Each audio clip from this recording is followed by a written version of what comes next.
Bismillahirrahmanirrahim. Assalamualaikum warahmatullahi wabarakatuh. Waalaikumsalam warahmatullahi wabarakatuh. Alhamdulillah hamdan katsiran thayyiban mubarakan fihi kama yuhibbu rabbuna wa yarda. Asyhadu an la ilaha illallah wa asyhadu anna Muhammadan abduhu wa rasuluh. Alhamdulillah, kembali kita bersyukur kepada Allah, memuji asma Allah. Alhamdulillah, karena dengan nikmatnya kita bisa bermajelis ilmu. Alhamdulillah, di Jumat ini kita masih dipertemukan dengan Ustadz kita, dengan guru kita, Ustadz Fakhri Emil Habib, yang insya Allah akan melanjutkan kajian kita yang kemarin muqaddimah, baru muqaddimah kemarin Ustadz ya. Ya, muqaddimah. Jadi insya Allah 4-5 pertemuan ke depan kita akan bersama Ustadz. Jadi Bapak Ibu, alhamdulillah tadi sebenarnya Ustadz udah mengirim sama kita materi yang sejatinya atau yang sebenarnya baiknya itu di print, tapi mungkin karena kami dari panitia mohon maaf tidak terkejar. Jadi mungkin untuk sementara kita kirim lewat online, dan nanti mungkin kepada ibu-ibu nanti yang jamaah Masjid Muhsinin insya Allah akan kita printkan Bu, ada semacam materi dari Ustadz itu untuk panduan kita. Alhamdulillah kita masih bisa untuk melanjutkan kegiatan ini.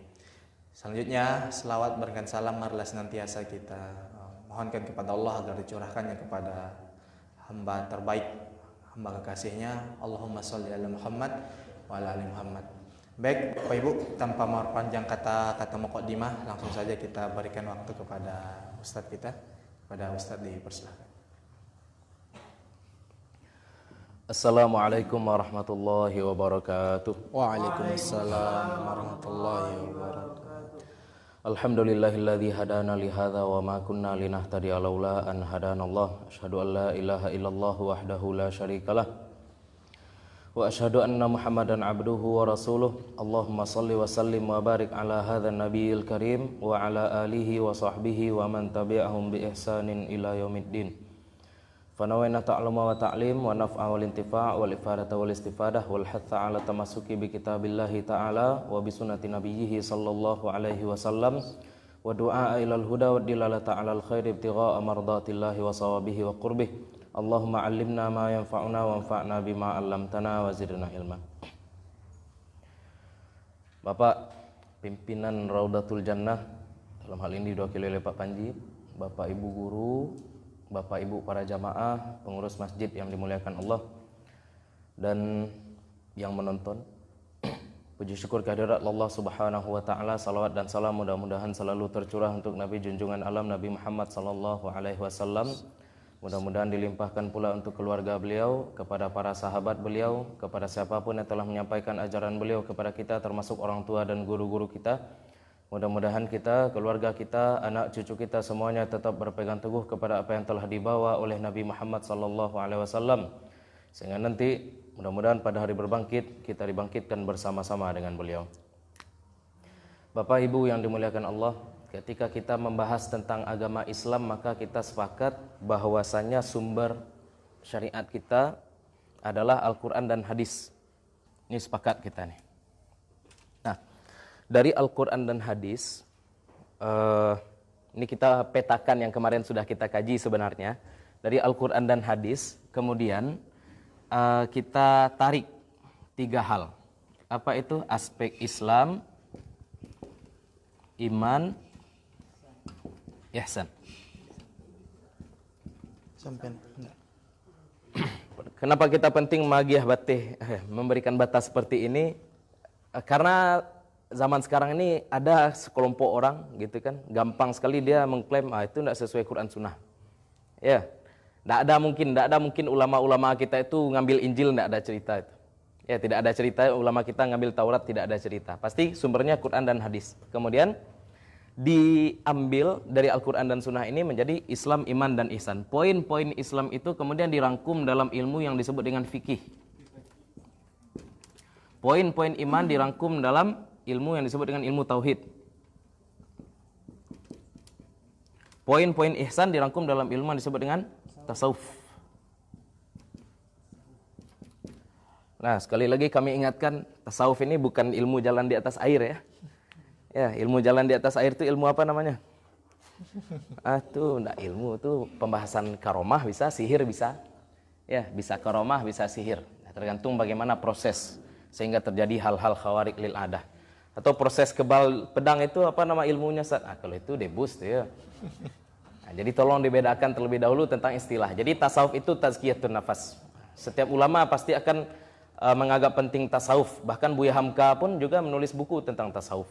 Judulnya Tasawuf Modern. Bahkan begitu kuat kepedulian beliau terhadap ilmu tasawuf, dalam terjemahan kitab Ihya Ulumuddin yang merupakan kitab tasawuf paling munafid lah, yang istilahnya tasawuf fikih. Ada tasawuf itu alirannya tasawuf akhlak seperti Hikam Ibnu Athaillah As-Sakandari. Ada lagi tasawuf yang konsepnya seperti fikih seperti Ihya Ulumuddin. Ketika diterjemahkan ke dalam bahasa Indonesia, Buya Hamka memberikan kata sambutan untuk kitab itu. Karena pentingnya tasawuf. Banyak orang yang tidak peduli terhadap tasawuf di era modern, makanya beliau buat tasawuf modern. Jadi itu 3 ilmu yang penting untuk kita pelajari. Sumbernya pasti Al-Quran dan hadis, Al-Quran dan Sunnah. Masalahnya sekarang, apakah Al-Quran dan Sunnah itu bisa dipahami secara langsung? Apakah Al-Quran dan Sunnah itu bisa dipahami secara langsung? Ataukah kita butuh kepada perangkat-perangkat untuk memahami Al-Quran dan Sunnah? Ya enggak? Sebagian orang menyatakan bahwasanya Al-Quran dan Sunnah itu mudah dipahami, mudah dipelajari. Walaqad yassarnal Qur'ana lidzikri. Bahwasanya Al-Quran itu telah dimudahkan Allah untuk zikir. Ada yang memahami zikir itu berarti untuk dipahami. Akan tetapi nyatanya ketika kita pelajari sejarah, kita akan temukan bahwasanya aliran-aliran sesat itu juga memiliki dalil Al-Quran dan Sunnah. Orang-orang Mu'tazilah juga punya dalil Al-Quran, orang-orang Jabariyah juga punya dalil Al-Quran. Nah, berarti kita tidak akan bisa memahami Al-Quran secara langsung. Kita lakukan demonstrasi ya. Coba buka Al-Maidah ayat 6. Al-Maidah ayat 6.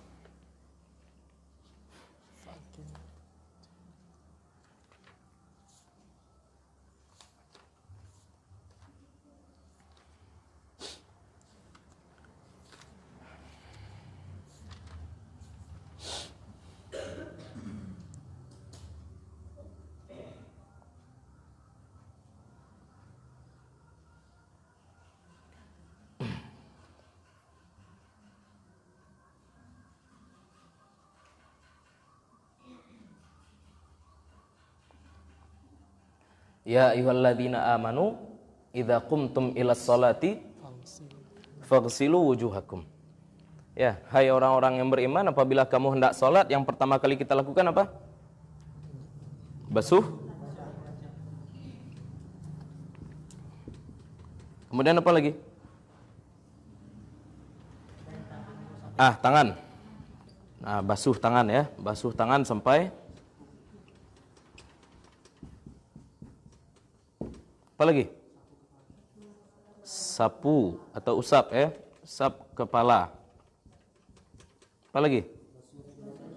Basuh kaki sampai mata kaki. Nah, sekarang rukun wudu ada berapa? Rukun wudu ada 6 dan disuruh dalam Al-Quran. Mana betul? Orang kadang-kadang baru dapat ayat kan, kemudian disalahnya gurunya. Bakok ganji kaji buya, bakok 6 rukun wudu dek buya. Padahal dalam Al-Quran yang disuruh cuma empeknya. Ya, ayatnya betul enggak tuh? Ayatnya pasti betul. Pasti betul ayat Al-Quran itu. Tapi apakah wudu itu cukup 4 ini saja? Dalam Al-Quran memang cuma disebutkan cuma 4 saja. Apa yang kurang? Niat dan tertib. Ada niat. Ternyata dalil niat itu bukan dari ayat, tapi dari hadis. Innamal a'malu binniyat. Apa dalilnya tertib? Karena Al-Quran menggunakan apa? Faghsilu wujuhakum. Wa itu tertib kalau dalam ayat. Berarti bagaimana? Tidak boleh terbalik-balik. Tidak boleh kaki dulu, baru tangan. Tidak boleh. Wajah, tangan, kepala, kaki. Seperti itu. Ya, berarti ada tertib atau berurutan. Ini rukun wudu. Jumlahnya ada 6. Dari mana kita dapat? Niat kita dapat dari hadis. Sedangkan tertib kita dapat istilahnya dari siyak atau dari teks ayat. Nah, kini membasuh telinga di mana letaknya? Iyo, nah kepala nyebut. Iyo, dalam ayat cuma disebutkan kepala, mana telinga. Manyo kumua-kumua. Manyo merasihan hidung. Dah. Itu makonyo jangan sampai awak cuma mandapek cie ayat, kemudian langsung kita kecian ganji lo kaji ustaz kayo, batuk ganji kaji ustaz. Kecil ustaz bau luak kau basuh kumua-kumua dulu, basuh hidung dulu, basuh tangan dulu sebelum bau luak. Padahal di dalam ayat cuma basuh wajah. Berarti wak perlu kepada hadis. Ya enggak? Kalau kita enggak belajar hadis, kita enggak tahu bahwasanya ada kewajiban untuk berniat. Kalau kita enggak belajar pula siyak kalam istilahnya redaksi ayat, maka kita juga enggak dapat juga rukun tertib. Berarti enggak boleh sembarang-sembarang saja kita membaca ayat. Ada aturan-aturan ketika kita hendak mengambil manfaat dari ayat tersebut. Ya, istilahnya ketika kita ingin mengambil hukum, ada syarat-syaratnya. Mohon maaf ya operator kamera terputar. Nah, sekarang coba buka surat An-Nisa ayat 101. An-Nisa ayat 101. An-Nisa surat ke 4.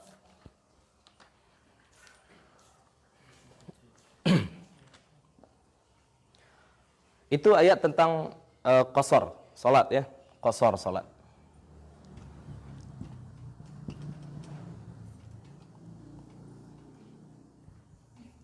Apa bunyi ayatnya? Wa idza darabtum fil ardi falaysa 'alaikum junahun an taqsuru minas salati in khiftum ayaftinakumul ladzina kafaru. Artinya apa? Wa idza darabtum, apabila kamu berpergian. Qasar itu syaratnya berarti yang pertama apa? Bepergian atau safar. Kalau kita safar fil ardi falaysa 'alaikum junahun, maka tiada dosa atas kamu an taqsuru minas shalah, untuk mengqasar salat. Berarti kita bepergian, kita qasar salat boleh enggak? Boleh. Sepakat ya? Tapi ada lagi syarat yang kedua dalam ayat itu. Apa syaratnya? In khiftum ayaftinakumul ladzina kafaru. Apabila kamu takut ada ancaman orang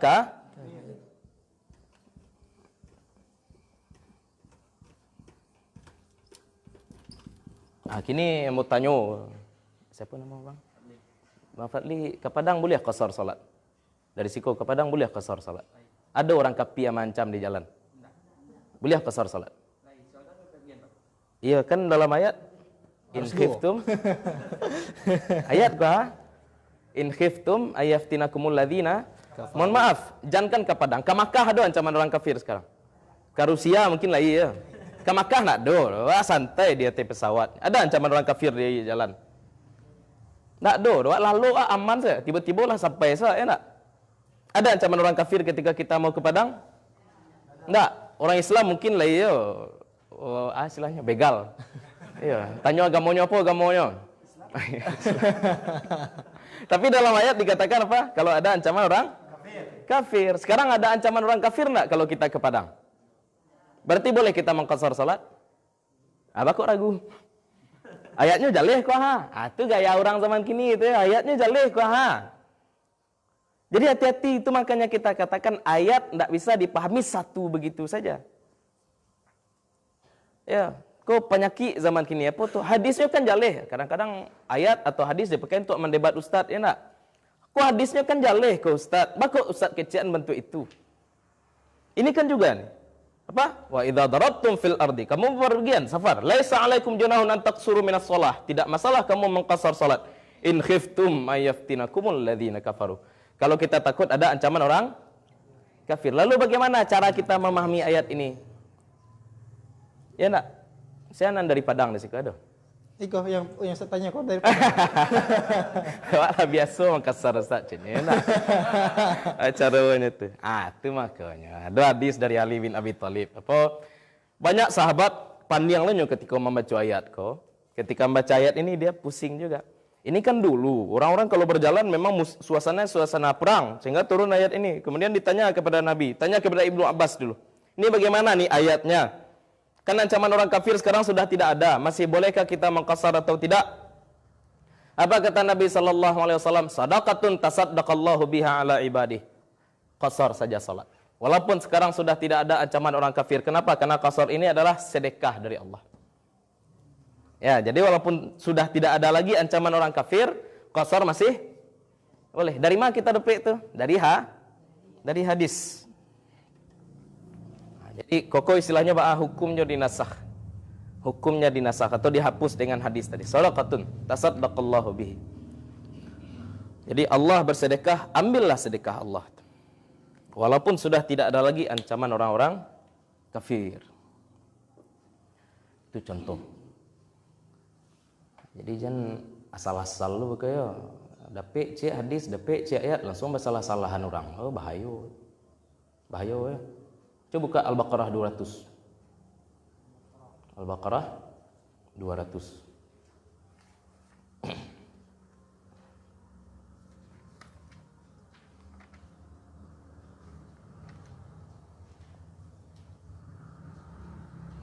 Fa idza qadaitum manasikakum fadhkurullaha kadzikrikum aba'akum au asyadda dzikra. Dapat nggih? Coba artinya nggih.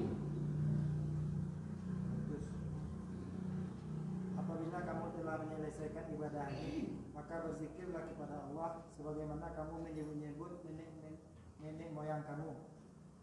Bahkan berzikirlah lebih dari itu. Coba lihat.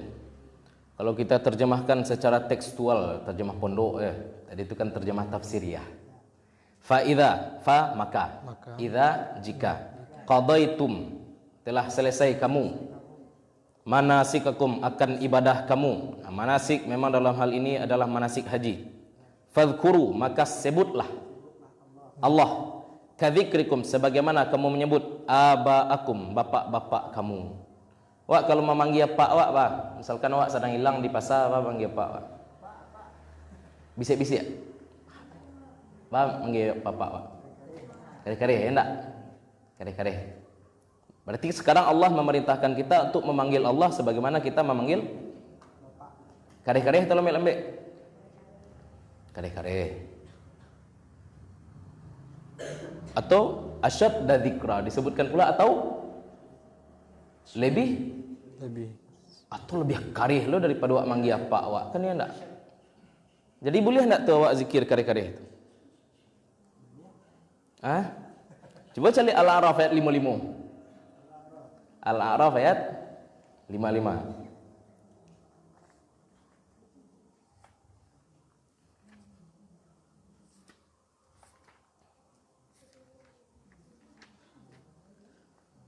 Al-A'raf ayat 55. Ud'u rabbakum tadarru'an wa khufyah. Serulah Tuhanmu dengan Khufyah. rendah hati dan suara khufyah. Berarti dua-duanya ada dalilnya ya. Dua-duanya ada dalilnya ya.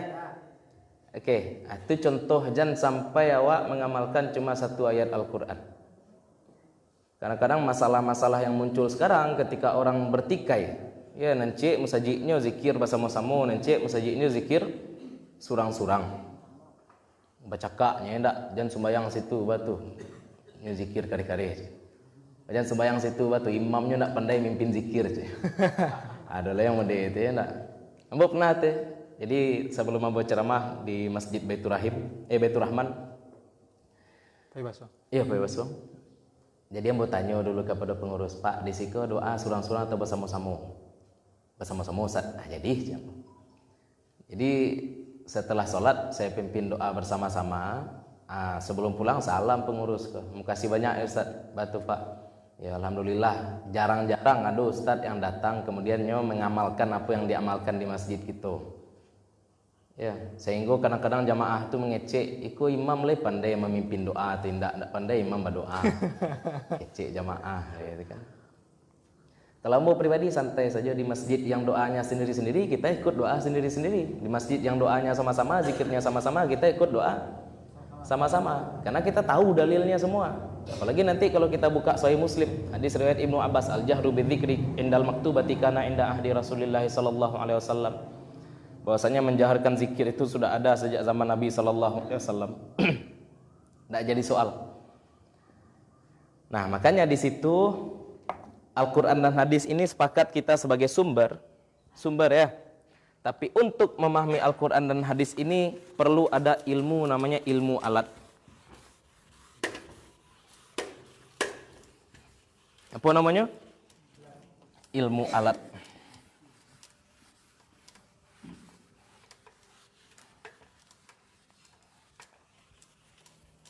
Istilahnya instrumen untuk memahami Al-Quran dan Sunnah. Nampak di kamera? Tidak, pakai spidol tabah aja. Betul, tabah.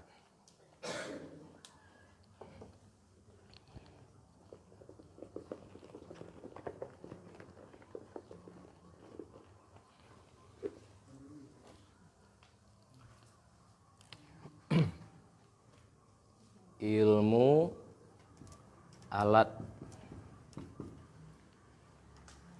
Apa itu ilmu alat? Ilmu untuk bisa memahami Al-Quran dan hadis. Nah, itulah ilmu alat, itulah yang akan membedakan antara alim dengan awam. Alim C, awam C. Awam ku tugasnya bertanya, alim ku tugasnya menjawab. Standar jadi alim itu apa? Wah, ilmu alat. Kalau fikih, tauhid, tasawuf, ini seluruh muslim wajib belajar. Mau presiden dia harus tahu tata cara sholat. Mau artis dia harus tahu bagaimana cara beriman pada Allah. Belajar tauhid. Mau dia orang pasar, orang menggalihnya harus tahu akhlak ba'ah. Bagaimana cara ikhlas, cara syukur dan seterusnya. Belajar juga tasawuf. Belajar ketiga-tiganya. Semua muslim belajar tiga ini. Tapi ada sebagian orang yang tugasnya untuk memahami Al-Quran dan Sunnah sehingga orang-orang awam bisa bertanya kepada dia. Maka dia harus tahu ilmu alat agar pemahaman dia terhadap Al-Quran dan hadis itu lurus, tak tumpang tindih. Ya, jangan sampai nanti dapat C ayat kemudian dibatalkan ayat yang lain seperti tadi. Dapat ayat tentang zikir sendiri-sendiri, dia batalkan ayat tentang zikir bersama. Dapat ayat zikir bersama, dibatahnya zikir surang-surang. Nah, itu zalim. Itu kerajaan Bani Israel dahulu. Afatu'minuna bi ba'dil kitabi wa takfuruna bi ba'd. Apakah kamu akan beriman kepada satu ayat tapi kamu kafiri ayat yang lain? Tak boleh.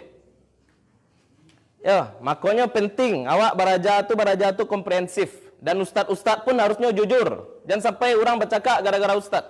Ustaz tagak di mimbar atau tagak di podium itu tujuannya untuk memberikan wasiat takwa. Bukan wasiat untuk orang bertangka. Ya. Tambah mengaji itu harusnya tambah takwa.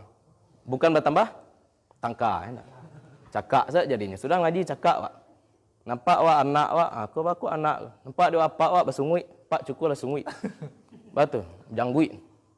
Kau ambo mohon maaf hilang janggui petang lagi. Kau salah tukang ragih kayak. Salah tukang pangkas. Saya nanti taluk protes ke tukang pangkas kalau tidak suka. Tidak pernah ada ya. Itu hebatnya tukang pangkas tu, tidak bisa diprotes. Sudah selesai potong rambut endak. Alah dia. Awak dah serasa nyasa endak. Tapi balakang ngeceknya lah banget. Parah banget. Nah, ilmu alat itu apa saja? Pertama bahasa Arab pasti. Kaliangnya. Spidol banyak. Mantap. Mantap. Lagi 3. Ilmu alat. Yang pertama apa tadi? Bahasa Arab. Pasti. Tidak tentu bahasa Arab, jangan cuba-cuba. Konslet, Pak. Ya, konslet. Quran, hadis, kau bahasa apa kau? Iya, bahasa Arab. Awak ada bahasa Arab. Awak anak anta mak salamah itu pede. Syukran cik saya. Syukran afwan ya. Barakallahu fiik. Wah, itu dapat ya. Kini kau menarik hukum perlu dari Al-Quran dan Sunnah. Orang kalau tidak paham dia bahasa Arab, gagal. Ya, bahasa Arab itu banyak sebenarnya cakupan ilmunya. Yang pertama ada ilmu mufradat, namanya ilmu kosakata. Kita harus tahu dulu kosakata bahasa Arab itu apa. Nah, tapi kalau yang di pondok dipelajari nahu, sharaf, ada lagi balaghah. Ya, ada nahu, ada sharaf, ada balaghah. Siapa yang di sini sempat mengecap pendidikan di pondok pesantren? Yang pernah belajar saraf siapa? Kau tahu aku lagi. Yang lain ada enggak? Jurusan umum sebenarnya Pak Menji. Mungkin ya, Ustaz. Iya, ya. Mungkin ngaji-ngaji di luar mungkin. Ngaji luar ya, enggak apa. Yang penting kuah. Yang penting kuah. Tapi kok pengenalan saja ya. Ada nahu, sharaf, ada balaghah. Orang kalau nak paham tiga ini, dia tidak boleh mengambil hukum dari Al-Quran dan hadis. Kenapa? Karena akan banyak sesatnya daripada betulnya. Lagi contoh hadis Nabi SAW, laknatullahi 'alal yahud wan nasara. Laknat Allah atas orang-orang Yahudi dan orang-orang Nasrani. Kenapa? Ittakhadhu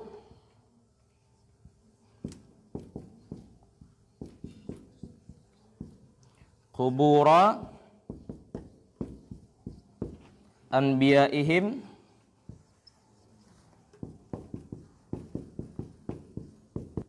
kuburannya masajidah.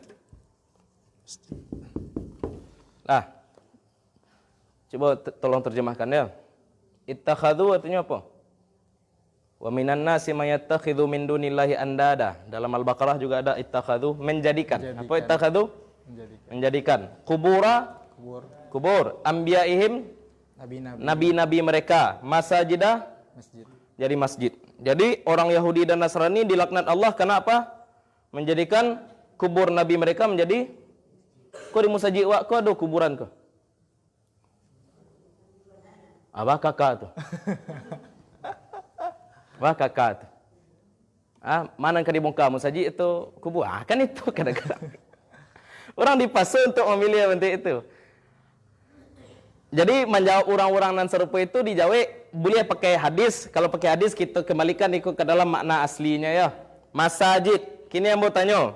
Pangkah hadisnya kan Allah melaknat orang Yahudi dan orang Nasrani. Orang Yahudi dan Nasrani itu ada musajidnya. Berarti musajid itu artinya bukan masjid. Sujud ke situ tidak boleh. Orang Kristen kan menyembah nabinya kan. Berarti yang dilarang oleh Allah apa?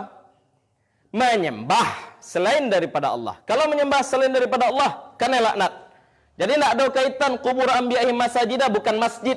Tapi apa? Tujuan sujud. Makanya orang beraja saraf tahunya tuh. Sajada yasjudu sajdan. Sujudan wa masjadan fahuwa sajidun wa dzaka masjudun usjud la tasjud masjadun ya enggak? Itu kan. Alai lah ya. Jadi masjid artinya bukan masjid karena orang Yahudi dan Nasrani tidak punya masjid. Orang Yahudi apa nama tempat ibadahnya? Sinagog. Orang Nasrani gereja. Kau enggak tahu? Ya. Oh, enggak Kristen doang. Lah, jadi tidak boleh masjid. Ini diterjemahkan sebagai masjid. Itu kalau ingin menjawab dengan makna hadis. Berarti perlu tahu ilmu sharaf. Kalau ingin menjawab dengan yang lain, kalau orang tidak paham bahasa Arab, maka jawab saja. Masjid, salah satu masjid terbesar dalam Islam ada kubur dalamnya. Masjid apa tuh? Nabawi. Ada kuburan dalamnya? Kubur siapa? Tiga loh Ustaz ya. Tiga loh leh. Sah solat di masjid tuh. Sah. Ada sah gawat. Tidak sah semua orang seluruh dunia.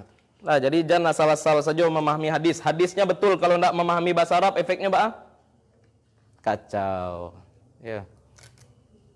Kau terpaksa hancurkan masjid di Pekumbuah. Ada berapa masjid Pekumbuah yang ada kubur di sini? Masjid Godang. Masjid Godang Tonan Pe, ada kuburannya. Maleh. Masjid Parabe saya, Pak. Nak Parabe. Ada kubur di situ. Jadi tidak ada masalah di situ. Kenapa? Karena masjid ini maksudnya apa? Sujud ke kuburan itu nak kena laknat. Ya, menyembah yang di dalam kubur itu yang jadi laknat. Makanya kita mesti belajar bahasa Arab. Ustaz, tidak tahu belajar bahasa Arab, Ustaz. Kalau belajar bahasa Arab nanti tidak takajalo mempelajari fisika, biologi, Ustaz. Baca ronyo, paling tidak 3 kah? Paling tidak 3 ini pelajari. Ya, yang ini yang mempelajarinya siapa? Khawas, maksudnya orang-orang yang memang tugasnya berfatwa, dia mesti belajar ini. Makanya patang tu ambo buat kaidah. Apa kaidahnya? Santri harus hafal matan ajrumiyah. Ulama harus pandai baca kitab kunyang. Tak pandai baca kitab kunyang, baanya ke memahami Al-Quran dan hadis. Yo, hati-hati. Beda dengan dai ya. Kalau dai silahkan. Dai walaupun dia orang fisika, mau dia orang biologi, kalau dai silahkan. Siapapun wajib berdakwah. Tapi kalau berfatwa, tak boleh kecuali ulama. Kalau dakwah kuat contohnya, rajin-rajin salat ya, jauhi zina ya. Yang ya menyeru pada kebaikan. Menyeru pada kebaikan apakah harus ustaz saja? Tapi kalau ngecek iko halal iko haram, harus Ustaz, harus ulama. Ya, sebab bahayo. Lanjut, apalagi? Nah, ada ilmu namanya ilmu wahyu. Ilmu wahyu itu apa? Ilmu tafsir. Dan namanya ilmu hadis.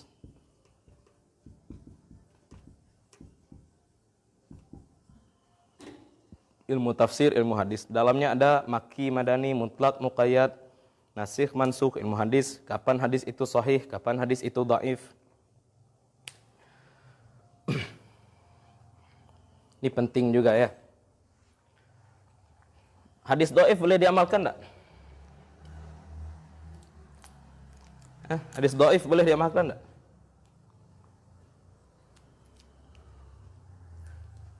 Siapa yang pernah dengar masalah-masalah seperti itu? Bolehkah beramal dengan hadis dhaif?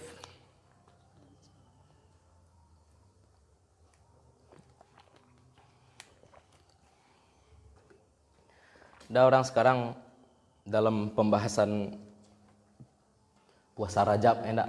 Puasa Rajab. Hadis-hadis tentang keutamaan puasa Rajab itu banyak yang palsu. Siapa yang berpuasa 1 hari di bulan Rajab maka seolah-olah dia beribadah selama 80 tahun. Oh, lebay-lebay pahalanya, enggak? Itu palsu tuh. Tapi apakah gara-gara hadis itu kita enggak puasa di bulan Rajab? Itu masalahnya gini. Ya, hadis ini palsu, oke. Maudhu, ya. Dibuat-buat, oke. Tapi apakah gara-gara hadis itu palsu kemudian kita tidak berpuasa di bulan Rajab? Ya, atau kita lagi contoh lain, an-nadhafatu minal iman. Kebersihan adalah sebagian dari itu. Hadis sahih enggak tuh? Enggak lo sahih. Apakah gara-gara hadis itu kita jadi orang lodah saja? Ambo malih berasiah-berasiah Ustaz. Kok malih ibu berasiah-berasiah? Ya, sebab hadis kebersihan sebagian dari iman ternyata tidak sahih. Makanya dalam ilmu hadis nanti kita belajar ada hadis itu yang sanadnya dhaif, sanadnya, tapi maknanya sahih. Ya, ada hadis yang sanadnya dhaif tapi maknanya sahih. Kalau maknanya sahih dari manapun ambil. Walaupun itu orang Kristen yang ngomong. Sobok misalkan orang Kristen keceknya berbaktilah pada orang tua Anda. Dia malih dan bakti ke orang baik di orang Kristen dan ngecek. Apakah seperti itu? Tidak, karena walaupun orang kafir yang ngomong seperti itu, tapi maknanya sahih. Yang kafir cuma yang ngomong, tapi pernyataannya itu bagaimana? Sahih, betul. Berbakti pada orang tua itu wajib. Di situ pentingnya ilmu tafsir, ilmu hadis. Ya, apalagi kalau misalkan kita nanti membahas tentang khamar. Khamar itu, coba buka surat An-Nisa ayat 43.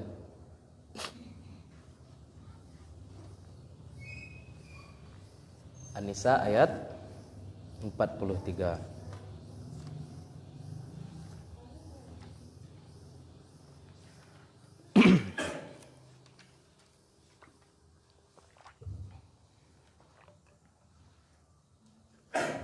Ya ayyuhalladzina amanu la taqrabus salata wa antum sukara. Hai orang-orang yang beriman, janganlah kamu dekati salat dalam kondisi kamu sedang mabuk. Sukara. Ya, boleh orang mabuk salat? Boleh orang mabuk? Orang boleh mabuk enggak? Kalau berdasarkan ayat, kok tentu boleh jadinya, asal tidak dekat-dekat waktu Salat. Jadi kalau kita sholat zuhur nanti jam 12:30, jam-jam 8 tadi boleh mabuk enggak? Nyimeng nih pagi ini enggak? Kadang-kadang orang zaman kini ke banyak caranya mabuk. Hati-hati ibu-ibu apa-apa, udah uni-uni ya. Barang-barang kecil dalam kehidupan kita ternyata banyak yang bisa bikin mabuk. Ambo nak akan lagi tahu apa saja barang-barangnya, tapi caliak-caliak sajalah mabuknya kah. Bahkan di beberapa negara buah pala itu tidak boleh masuk. Karena buah pala itu punya efek yang sama dengan ganja. Ya. Kalau anak-anak kreatif tuh mabuknya. Kreatif kanan buru enak. Kini lama lihat, boleh enggak orang mabuk sholat? Enggak boleh. Kan dalam ayat, jangan kamu dekati sholat dalam kondisi kamu mabuk. Berarti boleh mabuk? Hah? Bako agak ragu. Nggak boleh ya, yakin lah, nggak boleh aja. Ragu dah jadi. Nggak boleh mabuk, haram. Kenapa? Di situ ada namanya ilmu nasikh mansukh. Ya, ada hukum, ada hal-hal yang diharamkan oleh Allah Subhanahu wa taala itu secara berangsur. Nggak langsung haram langsung akan tapi diharamkan oleh Allah secara berangsur. Contohnya khamar. Khamar itu bagaimana proses pengharamannya? Awalnya kata Allah, yas'alunaka 'anil khamri wal maisiri qul fihi ma itsmun kabir wa manafi'u linnas. Orang-orang bertanya tentang khamar, judi. Jawablah bahwasanya khamar dan judi itu ada mudaratnya, tapi ada juga manfaatnya. Itu jawab dulu pertama ya. Bahwasanya Al-Qur'an ingin memahamkan kepada kita bahwasanya mudaratnya ada dulu. Kemudian dibatasi. Dibatasinya seperti itu.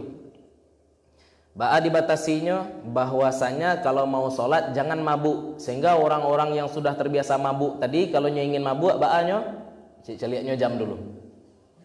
Ya. Ke proses pengharaman khamar kayaknya enggak langsung haram ya. Proses pengharaman, jadi celik-celik jamnya dulu. Oh, subuh lah mulai mabuk cik lu. Itu dulu ya, jangan kini nak kuliah dia. Kemudian setelah selesai dia tahapan kedua ini baru innamal khamru wal maisiru wal ansabu wal azlamu rijsun min amali syaitan. Khamar itu kotoran kata Allah.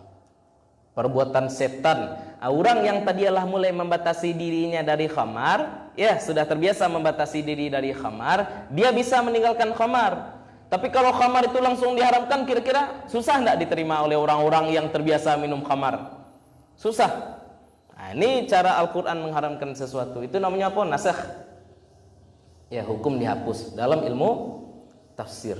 Banyak pembahasan sebenarnya dalam ilmu tafsir ya, mutlak, muqayyad, nasikh, mansukh, mujmal, mubayyan. Nah, jangan kau salah ada cia ayat boleh mabuk mah ciknya asal ndak ada dakik-dakik salat ciknya ndak. Itu kacau tuh. Ya, Qur'annya betul.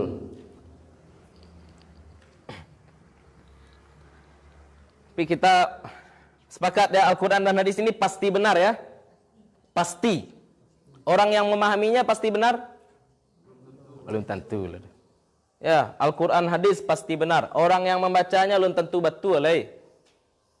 Jangankan memahami, membaca saja bisa jadi salah. Apalagi memahaminya. Makanya penting ilmu-ilmu ini. Kemudian apa lagi? Ilmu ijtihad.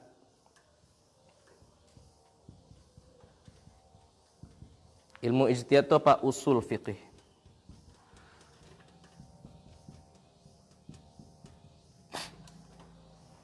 Ilmu usulul fiqh.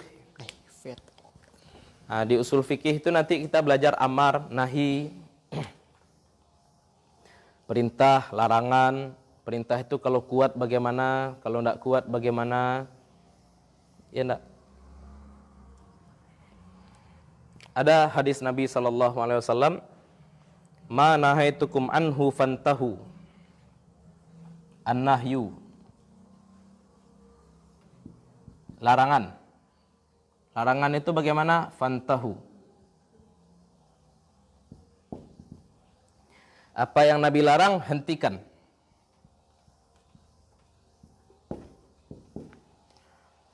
Ada lagi al-amru, wa ma amartukum bihi fa'tu minhu mastata'tum. Apa yang Allah perintahkan, laksanakan sebisanya. Jadi apa yang dilarang, hentikan. Apa yang diperintahkan, laksanakan. Kadang-kadang orang gara-gara mendapati hadis ini, hukum dalam syariat cuma dua saja dia. Kalau tidak wajib, tidak haram tuh. Kalau tidak wajib berarti haram. Padahal hukum dalam agama ada berapa? 5. Ada wajib, ada haram. Ada sesuatu yang diperintahkan oleh Nabi, tapi perintahnya tidak kuat. Namanya apa? Sunnah. Nya dianjurkan. Nah, istilahnya tidak diperintahkan, tapi dianjurkan. Ada sesuatu yang dianjurkan untuk ditinggalkan. Namanya apa? makruh. Ada lagi yang mubah. Ya, tidak disuruh, tidak juga dan tidak juga dilarang. Dan paling masyhur barangkali zaman kini adalah tidak bid'ah. Bid'ah sekali. Saya ngecek bid'ah. Nanti awas bid'ah itu ya. Makna bid'ah itu apa? Hukum taklif itu 5, wajib, haram, sunnah, makruh, mubah. Nah, kini Nabi SAW katakan, la yanta'ilanna ahadukum qa'iman. Jangan kamu pakai sandal berdiri. Itu larangan enggak tuh? Jangan pakai sandal berdiri. Larangan enggak tuh? Larangan. Boleh pakai sandal berdiri? Hah? Nabi larang kok, ha? Wah, kira-kira. Atau yang lebih masyhur lah ya. Kau kan guru-guru di sekolah kan. Ini kadang-kadang di sekolah mereka ya ada hal yang tidak wajib tapi kita wajibkan bagi anak-anak sekolah. Salat duha wajib enggak? Salat duha wajib enggak? Sunnah. Bagi anak-anak sekolah kita wajibkan, tapi wak enggak mengubah hukum syariat. Dalam artian kalau anak-anak tu enggak salat duhanya berdosa enggak? Berdosa dek melawan ke guru. Nah, jadi berdosonya enggak berdosa dek meninggalkan salat duha, tapi karena tidak patuh pada guru. Karena guru di sekolah itu posisinya sebagai ulil amri. Rambut panjang apa hukumnya? Rambut Nabi panjang atau pendek? Anak-anak sekolah boleh panjang rambutnya, pendek. Itu paniang tu ya, wak sebagai guru ngecek anak-anak aku apa colaan ambo. Yo. Ndak tahu pak rambut Nabi panjang. Wak kakak aja. Itu perlu je guru-guru baru belajar.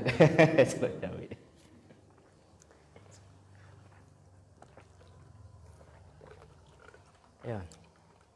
Atau la yashrabanna ahadukum qa'iman, jangan kamu minum berdiri. Kini yang mau tanya, orang minum tagak berdosa enggak? Orang minum tagak berdosa enggak? Berarti larangan Nabi itu larangan apa tuh? Makruh. Larangan apa? Makruh. Ya, enggak semua larangan itu haram. Istilahnya wak menyuruh orang atau melarang orang kan ada nada wak. Makanlah. Ustaz, coba sudah mau makan Pak Panji? Makan. Itu contohnya. Itu wajib enggak mau makan? Bahan nadanya tadi? Pak Ustaz makan. Makanlah. Ya enggak. Itu wajib enggak tuh mau makan? Woi, makan. Kalau yang kedua wajib enggak? Sekarang hadis Nabi itu kan redaksinya tuh. Nada membacanya intonasinya ya Nabi larang kita minum berdiri, oke, tapi nada Nabi ketika melarang tuh apakah sambil merah sama tuh Nabi jangan minum tagak, apakah seperti itu tuh? Jangan minum tagak. Kalau jangan minum tagak berarti boleh tagak, tapi serancanya duduk. Masalahnya yang kita dapati sekarang apa? Teks saja. Sama orang SMS kadang-kadangnya santai saja membeli SMS, tapi orang nanti subalah membacanya sambil emosi. Kok kasar apa jago ngecek ke den? Ngeceknya enak. Ya, miskomunikasi gara-gara beda lahjah, beda intonasi. Nah, itu makanya adonan makruh bagai apa hukumnya makan bawang? Ya, kecek Nabi man akalatu man la yaqrub masjidana. Siapa nan makan dasun? Tahu dasun, Bu? Bawang putih ya? Bawang putih. Tak boleh dakik-dakik kamu saji kami, kecik Nabi. Siapa nak makan bawang putih, tak boleh dakik-dakik kamu saji kami. Berarti apa hukum makan bawang putih? Kalau masuk kamu saji, sudah tu? Sudah makan durian ke? Mana busuk pada bawang putih? Makan jari yang sudah tu ya nak? Itu makanya hukum syariat tu ada hukum syariat. Tak sadonya haram ya. Ada larangan Nabi tapi larangannya tidak kuat. Dalam artian bagaimana? Nabi larang tapi tidak neraka di balik itu. Itu namanya apa tuh? Makruh. Makruh. Ada juga perintah Nabi, tapi perintah Nabi ini juga tidak kuat. Sehingga tidak bisa kita katakan wajib. Apa contohnya dalam Al-Quran? Wa minal laili fatahajjat bihi. Dan dari sebagian malam hendaklah kamu tahajud. Nah, kok saya ndak tahajud tadi? Ya ampun, ndak lo dah. Kan ambo tunjuk tangan ya. Badoso ndak awak ndak tahajud kok. Allah suruh tahajudlah. Allah suruh tahajudlah, sedangkan kita tidak dosa ndak tuh. Bakok ndak dosa. Perintahnya ndak kuat. Itu yang disebut apa? Amrun ghairu jazimin. Perintah yang tidak kuat. Kalau perintahnya tidak kuat berarti hukum tahajud apa? Sunnah. Nah, itu yang namanya hukum taklif. Hukum taklif itu ada 5. Ya, ini kan larangan nih. Larangan ada 2. Ada yang jazim kuat, ada yang ghairu jazim. Perintah juga seperti itu, ada yang jazim, ada yang ghairu jazim.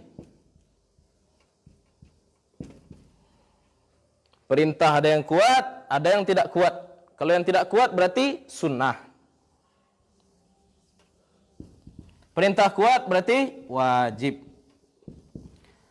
Larangan kuat berarti haram. Larangan tidak kuat makruh. Nah, tuh, ada ampe hukum. Kalau nan mubah, nan mubah. Apa arti mubah dalam bahasa Indonesia? Boleh. Apa itu mubah? Yang tidak dilarang, tidak pula disuruh. Apa hukum pakai baju batik? Boleh. Ada larangan? Ada perintah? Ya sudah. Kok perintah itu wajib saja? Ayo, kalau perintah itu wajib. Apa hukumnya pakai kopiah ke masjid? Anda apa sudah pakai kopiah, yang lain-lain kok enggak ada Pak. Apa hukumnya pakai kopiah ke masjid? Boleh, mubah. Nabi bahkan dalam hadis riwayatnya Nabi salat fi tsaubin wahid. Nabi salat dengan satu kain saja. Satu kain berarti kain saruang saja. Sebab dahulu kain itu mahal. Kain zaman dahulu sangat mahal sehingga dulu ada profesi tukang gali kubur. Maksudnya tukang gali kubur mengambil kain kafan orang. Bukan untuk pesugihan, tapi karena kain itu mahal. Ya. Jadi kalau orang dulu ingin sombong, apa yang dipanggak-panggaknya? Panjang bajunya. Makin panjang baju, semakin sombong. Sabab ada yang taluk wali baju panjang. Kalau zaman kini orang ingin sombong, apa yang ditunjuknya? Batu cincinnya. Untung ambo nak ke batu cincin hari. Patang yo. Itu contoh saja ya. Batu cincinnya baru tiap santa gaya muko saja nak. Tadi itu? Iya. Nah, jadi kalau tidak dilarang, tidak diperintahkan ya sudah mubah. Kalau dalam syariat itu namanya al-maskut anhu. Al-maskut. Al-maskut. Apa arti al-maskut? Yang didiamkan oleh syariat. Banyak hal yang didiamkan oleh syariat. Yang disuruh oleh syariat jelas, yang dilarang oleh syariat jelas, yang didiamkan oleh syariat banyak sekali.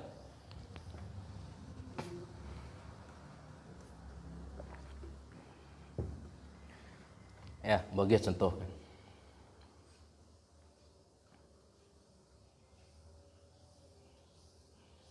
Dalam Al-Quran apa? Faqra'u ma tayassara minal Quran. Maka bacalah yang mudah dari Al-Quran. Bacalah Quran. Intinya Al-Quran menyuruh kita baca Quran. Ya, pokoknya baca Quran. Surah apa nak baca? Surat apa yang kita baca? Kan Al-Quran suruh kita baca Quran. Surat apa yang disuruh Al-Quran untuk dibaca? Tidak disebutkan. Pokoknya baca. Apa saja suratnya. Ya bahkan sembarang buka saja Al-Quran. Sap. Wak baca. Dia dapat pahala tak tu? Ya, dah dapat pahala. Enak. Ya tembak jenggo saja baca Quran buka langsung enak. Dapat ayat kok surah Tabarak atau Al-Baqarah atau Al-Maidah dapat dia surah. Boleh dia baca? Boleh. Sebab perintahnya tadi apa? Umum. Pokoknya baca Quran. Boleh baca di dangan orang? Boleh baca surang tanpa didengarkan orang lain? Ya. Boleh baca berkelompok? Ya, 10 orang misalkan ya atau 30 orang. Awak ada 30 orang kini kok. Ambo bagi-bagi misalkan kok juz 1, juz 2, juz 3 sampai juz 30 misalkan.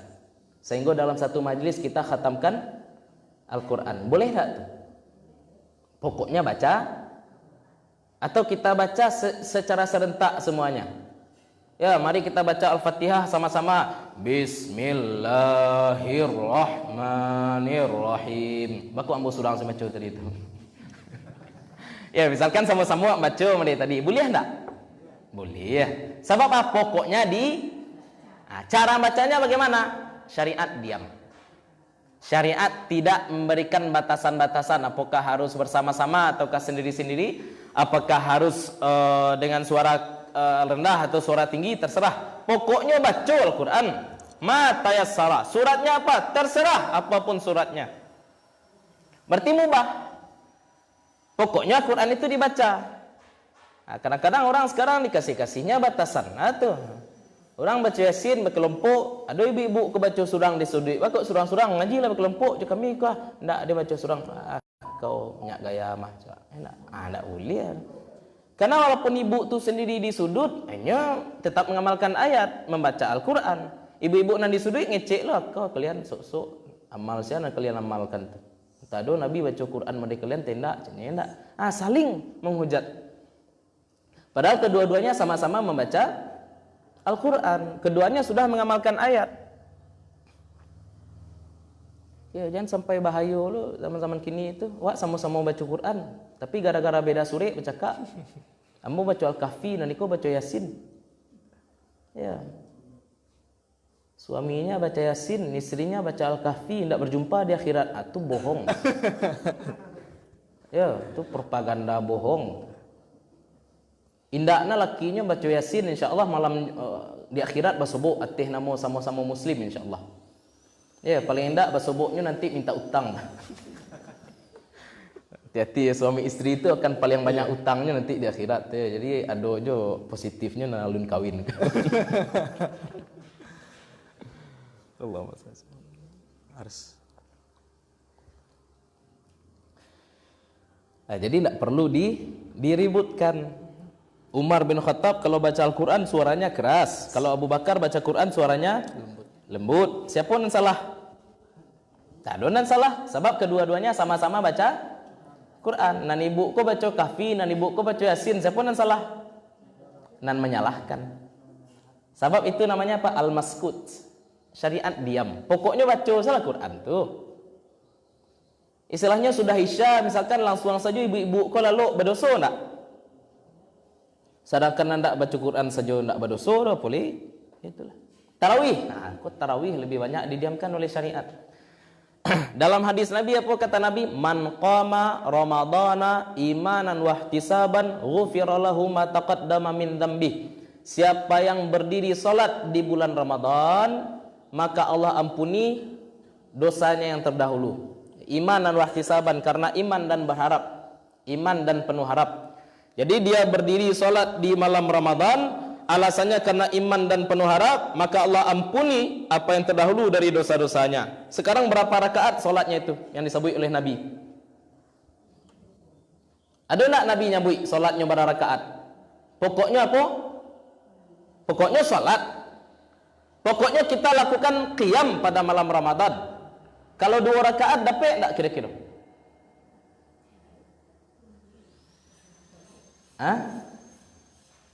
Ya, apa hadisnya tadi? Man qama Ramadana.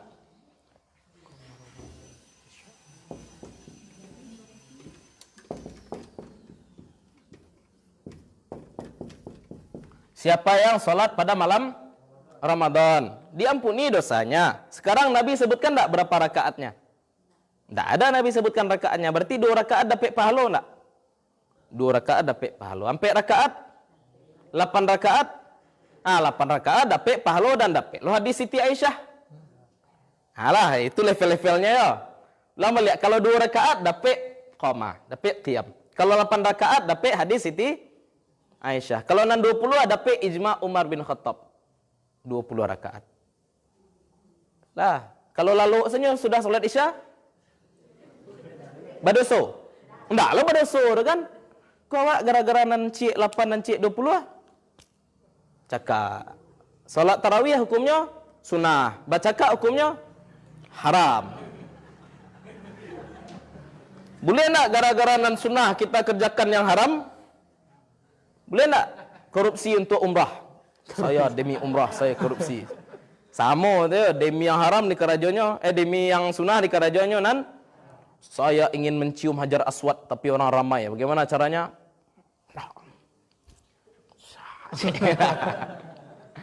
Kasihnya tu, bodinya orang dulu, londongnya orang tung, tabang orang, masya Allah, harumnya Hajar Aswad. Orang belakangnya mangah, ngutuaknya, wajah baru aku cik.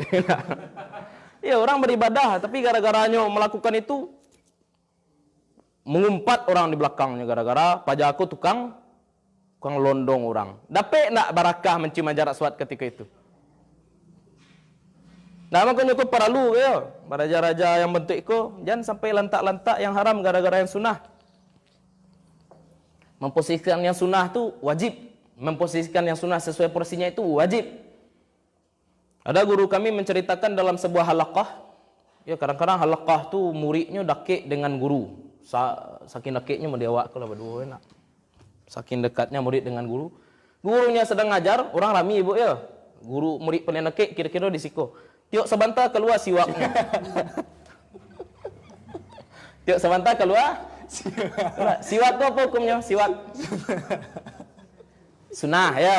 Karena Nabi sallallahu alaihi wasallam laulam asyqa ala ummati, kalau ndak barik di umat ambo suruhnya siwak setiap wudu dan setiap solat kata Nabi. Berarti siwak kau kan disunahkan. Kau tiok sebentar gurunya ke manjalihan taruh keluar saja siwaknya. Kau dakik aja gurunya. Baru gurunya ke membaca keluar siwaknya boleh. Qalal musannifu keluar siwak. Jadi tiok sebentar gurunya. Tak gaduh konsentrasi guru untuk mengajar gara-gara siwak. Apa kata gurunya? Handoan lah siwak tu dulu. Baraja awak dulu nanti bersiwak. Kecik muridnya kok separo santiang ya, kurang aja. Orang separo santiang tu biasanya kurang aja.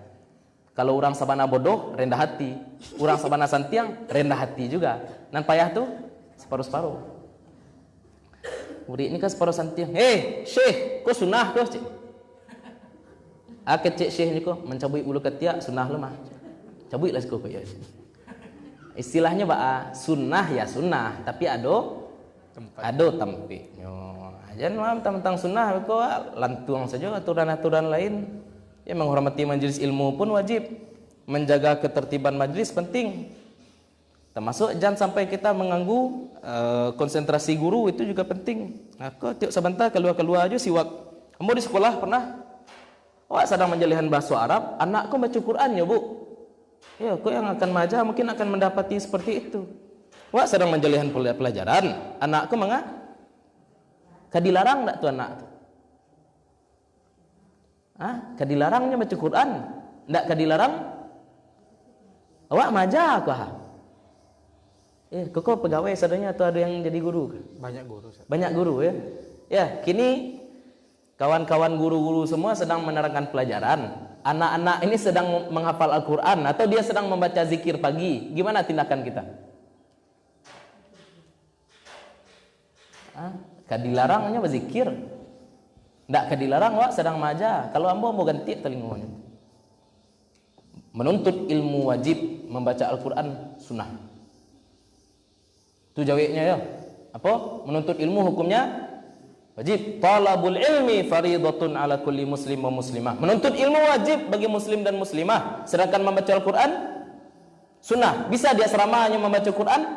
Bisa. Jangan ketika kini. Jadi jangan ragu ya ganti besok kalau sudah ganti telinga kecil saja jual saja nama ambo. Ustazah ambo laporkan ke KPAI, laporkanlah. Boleh viral lah. Ini sosok guru yang mengganti telinga anak Ketika zikir. Ketika zikir. Langsung dibully di Indonesia. Ya, kadang-kadang zaman kini kau ibu tiap manhaj orang manhaj emosional. Apakah ketika ambo melarang anak itu membaca Al-Quran itu tandanya saya benci dengan Al-Quran? Tidak. Itu bukan benci dengan Al-Quran. Tapi kita benci ketika Al-Quran itu dijadikan dalih untuk meninggalkan kewajiban. Kau sama kau juga anak-anak ketikanya sekali-sekali pulang kampung enak. nampak dia piring balungguak di belakang dan perlu dicuci, manduknya dalam bilik bacanya Quran. Biko dicaliaknya orang gaiknya ke biliknya ya ndak. Piring banyak ke suruh anak cik lu. Pas orang gaiknya menceliak ke dalam kamar, oh sedang sibuk mengajinya mah. Nanya sambil mengaji. Apa ya mak tualun ya? Nah, sedang mengaji benda itu. Itu namanya kita menjadikan Al-Quran tujuan atau menjadikan Al-Quran sebagai dalih. Itu tidak akan jadi dalil bagi kita Al-Quran nanti di akhirat. Itu orang-orang dilaknat gara-gara Al-Quran. Kam min qari'il Quran wal Quran yal'anuh. Betapa banyak orang membaca Al-Quran tapi Al-Quran itu melaknat dia.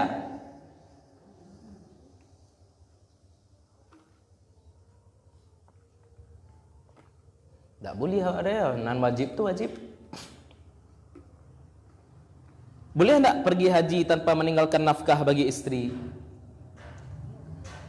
Kecil lakinya udah iktikaf ya, udah iktikaf menjalang raya ko, lanjuan nak pikir surang, makan pikir surang, baju raya bali surang. Nah jaleh udah ingin fokus iktikaf, boleh tak suami seperti itu?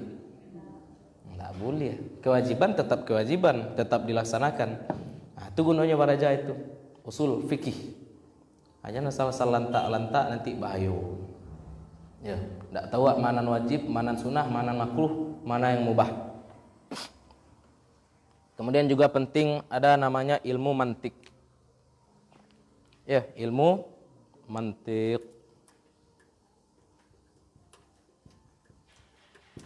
Mantik ini ilmu logika lurus.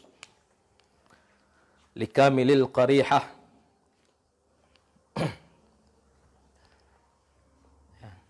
Kalau kata Imam Ghazali, orang tak paham mantik, la thiqata fi ilmihi, tak dipercaya ilmunya. Kenapa? Karena tidak lurus pola pikirnya.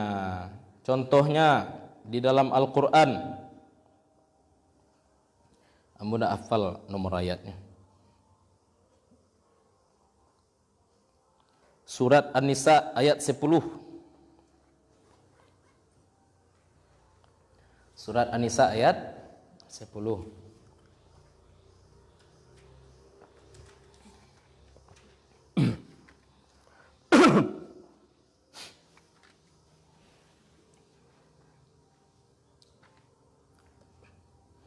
Innal ladzina ya'kuluna amwalal yatama zulman.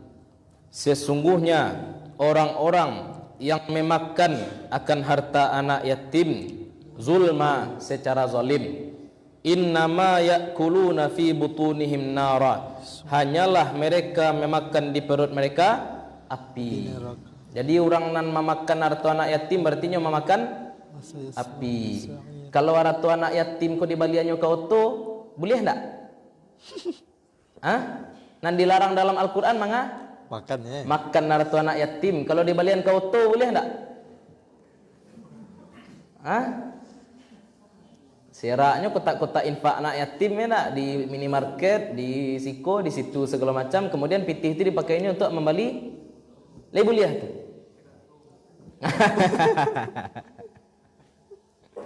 Balinya ke rumah lebuliah. Dia nyuiknya ke mana? Nan dilarang cuma makan. Wah, mau nak makan dah Ustaz. Yang dilarang Al-Quran cuma makan. Itu tandanya mantiknya tak lurus. Orang-orang muda itu tak wajib solat. Gilo. Ya gilo. Bodoh. Ya, atau contoh lain. Surat Al-Isra ayat 23.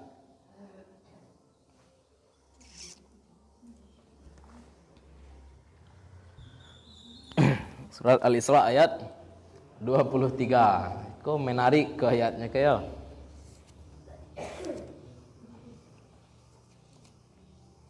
Jadi pokoknya harta anak yatim mau dimakan, mau dipangan-pangan, asalkan anak yatim itu tidak bisa memanfaatkan hartanya, berarti kita dosa.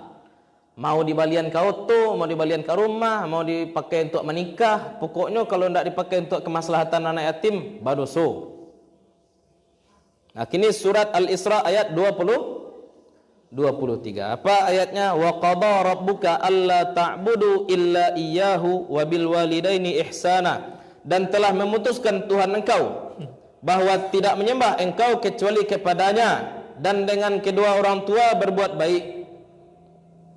Berbuat baik kepada kedua orang tua, imma yablughanna indakal kibara ahaduhuma aw kilahuma. Adapun sampai bersama engkau tua, maksudnya kedua orang tua kita itu tua atau salah satunya tua.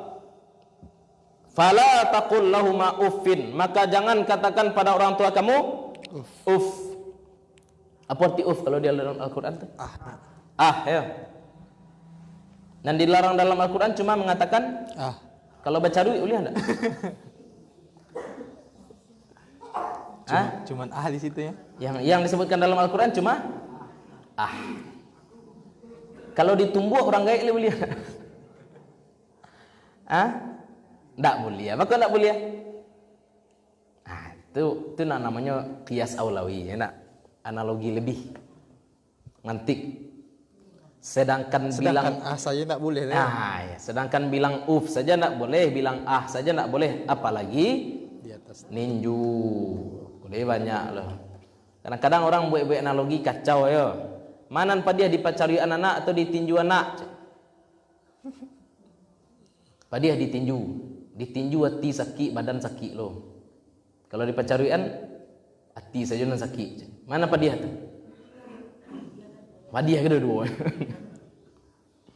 Jadi kedua-duanya haram. Jadi yang haram itu bukan mengatakan tapi menyakiti orang tua, apapun bentuknya. Ketika kita menyakiti orang tua, hukumnya haram. Itu gunanya mantik. Makanya kalau orang-orang di pesantren pasti belajar ini 12 ilmu itu. Pas saja ilmu yang 12. Nahwu, sharaf, balaghah. Balaghah ini ada pembagiannya 3. Apa saja? Ma'ani, badi', bayan. Berapa tu? 5. Ilmu tafsir, ilmu hadis 7, usul fikih, mantik 9, tambah 3 ini fikih, tauhid, tasawuf, jumlah ilmu 12. Ya, dudukkan 2 balih tu baru bisa jadi ustaz. Kalau tidak duduk ikut apa ustaz? Jadi dai saja. Jadi dai. Dan dai itu kewajiban seluruh orang Islam. Mengajak kepada yang baik, mencegah pada yang mungkar, itu kewajiban seluruh orang Islam. Mengajak pada yang baik itu tidak perlu ilmu dalam-dalam. Tapi kalau sudah berfatwa ini halal, ini haram, itu perlu ilmu yang dalam. Karena mengajak pada yang baik itu umpama saya. Saya bukan ahli kedokteran, tapi saya boleh saja memberikan saran kepada adik-adik semua. Ya, dulu mungkin nanti pada ambo, pada ibu-ibu, jangan bertanggang malam dak. Boleh enggak? Boleh enggak ibu ngecek? Ustaz kena dokter doh. Enggak boleh ya. Rajin-rajin solat yo. Lah jadi ustaz lo kah? Enggak mandi itu. Ya, sebab itu cuma dakwah. Kalau ngecek kau halal kau haram, hati-hati. Harus menguasai dulu ilmu-ilmu tadi, ilmu alat. Makanya balik ke kaidah tadi. Ambo buat kaidah tapi koko kaidahnya masyhur sebenarnya. Ya, kiai harus pandai baca kitab kuning. Ustaz Somad pun bilang seperti itu. Tidak pandai, bawa akan memahami Al-Quran dan Sunnah. Mana yang susah baca kitab kuning atau baca Al-Quran? Kalau membacanya susah kitab kuning karena tidak ada baris. Tapi kalau memahaminya lebih susah Al-Quran. Orang yang tidak memahami ilmu-ilmu alat, kemudian dia membaca Al-Quran dan Sunnah, maka Al-Quran dan Sunnah itu umpama turbin, tegangannya tinggi, sedangkan kapalonyo yang tidak memahami Al-Quran, tidak memahami ilmu alat itu seperti pancas HP. Dicas HP langsung ke turbin, jadinya HP itu konslet jadi. Itu makanya keluar hukum-hukum aneh nanti ya. Hukum aneh, rukun wudu cuma 2, ciri kucing tak najis ceknya, atau zina halal. Ya, gara-gara bukan Al-Qur'an hadisnya yang salah, tapi apa yang salah? Kepala yang konslet. Itu sajalah dulu penjelasan tentang bagaimana kita memahami Al-Qur'an dan Sunnah. Mungkin memang tidak sekomprehensif kalau kita belajar di pondok pesantren, tapi paling tidak kita dapat gambaran bahwasanya memahami Al-Quran dan Sunnah itu tidak bisa sembarang-sembarang. Maka jangan gara-gara cuma kita dapat satu hadis kemudian kita salahkan saudara kita. Jangan cuma gara-gara dapat satu ayat kemudian kita salah-salahkan saudara kita sesama muslim. Maka kedepankan dahulu husnuzon. Ya, husnuzon dulu kedepankan, jangan tergesa-gesa. Itu saja, kami kembalikan kepada Pak Panji. Alhamdulillah. Terima kasih kita ucapkan kepada Ustadz yang telah memberikan Masya Allah kajian yang begitu bergizi untuk kita. Mudah-mudahan ini bisa nanti kita lebih dalami dan bisa kita praktekkan. Ya, untuk melengkapi kegiatan kita, Bapak Ibu yang ingin bertanya dipersilahkan. Ada yang ingin bertanya?